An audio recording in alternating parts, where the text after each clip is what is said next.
নিরাপদ খাবার উৎপাদন করা কি কঠিন না সহজ? অনেকে আমার কাছে পরামর্শ চান, ভাই আমিও নিরাপদ খাবার নিয়ে কাজ করতে চাই, নিজে সরাসরি উৎপাদন করতে চাই, এখন আমাকে একটা পরামর্শ দেন। প্রথম কথা হচ্ছে, নিরাপদ খাবার উৎপাদন করা অনেক কঠিন হওয়ার বেশ কয়েকটা কারণ আছে। বর্তমানে বাংলাদেশের যে সিস্টেমটা, এটার কারণে অনেক বেশি কঠিন। আপনি যদি নিরাপদ খাবার উৎপাদন করতে চান, এটার জন্য আপনার যে উপাদানগুলো লাগবে, উপাদানগুলা বাংলাদেশে প্রায় রেয়ার হয়ে গেছে এবং সহজে পাওয়া যায় না। এই জায়গায় একটা চ্যালেঞ্জ তৈরি হয়। আমি জাস্ট একটা এক্সাম্পল দিই। আমাদের মুরগির খাবার তৈরি করার জন্য শুটকি লাগবে। বাংলাদেশের এমন কোনো শুটকি নাই যে শুটকিতে কেমিক্যাল মিক্স করে না। এটার মূল কারণ হচ্ছে শুটকিটার ডিউরেশন বাড়ানোর জন্য।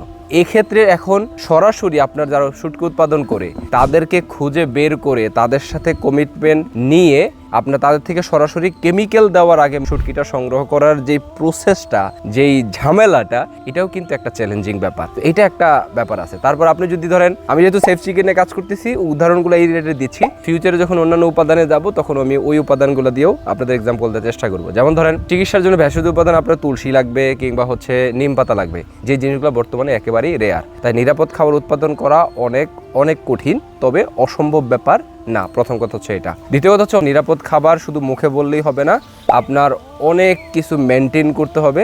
জাস্ট কোনো রকম নয় দিয়ে আপনি উৎপাদন করলেন, বাট এটা কিন্তু ল্যাব টেস্টে ধরা খায়। এইটা টোটালি নিজের বিশ্বস্ততার উপর পুরোপুরি নির্ভর করবে যে নিরাপদ খাবার যখন আপনি উৎপাদন করতে যাবেন। তো আপনি যখন নিরাপদ খাবার উৎপাদন করতে যাবেন, যে চ্যালেঞ্জগুলো আপনি ফেস করবেন, সেগুলা ফেস করে আপনি সেগুলোকে ওভারকাম করে তারপরে উৎপাদন করে গ্রাহকের হাতে পৌঁছানোর পর্যন্ত যেই ক্যালিবারটা প্রয়োজন, যেই ধৈর্যটা প্রয়োজন, এটা আপনার আছে কিনা সেটাও কিন্তু সবার আগে বুঝতে হবে। আরেকটা প্রধান বিষয় হচ্ছে, আপনি যখন নিরাপদ খাবার উৎপাদন করতে যাবেন তখন আপনার একটা বিশাল সাপ্লাই চেইন রেডি করা লাগবে। অর্থাৎ খাবারের উপাদানগুলো হইতে শুরু করে মুরগি বা বলেন বা যে উপাদানটা আপনি তৈরি করবেন, এইটা তৈরি করার জন্য যেই উপাদানগুলো লাগবে, এগুলো আপনি নিজে সংগ্রহ করা কিংবা নিজে উৎপাদন করা, এই জিনিসগুলো নিশ্চিত করতে হবে। আবার এই খাবারটা আপনি কমন লোকাল মার্কেটে বিক্রি করলে আপনি এটা পুষাইতে পারবেন না, বরং আপনার উৎপাদন বন্ধ করে দিতে হবে। তাহলে আপনার এন্ড কাস্টমার পর্যন্ত পৌঁছানোর জন্য সাপ্লাই চেনও রেডি করা লাগবে আপনার। আদারওয়াইজ আপনি এটা লালন পালন করে বা এটা উৎপাদন করে কোনো লাভ হবে না।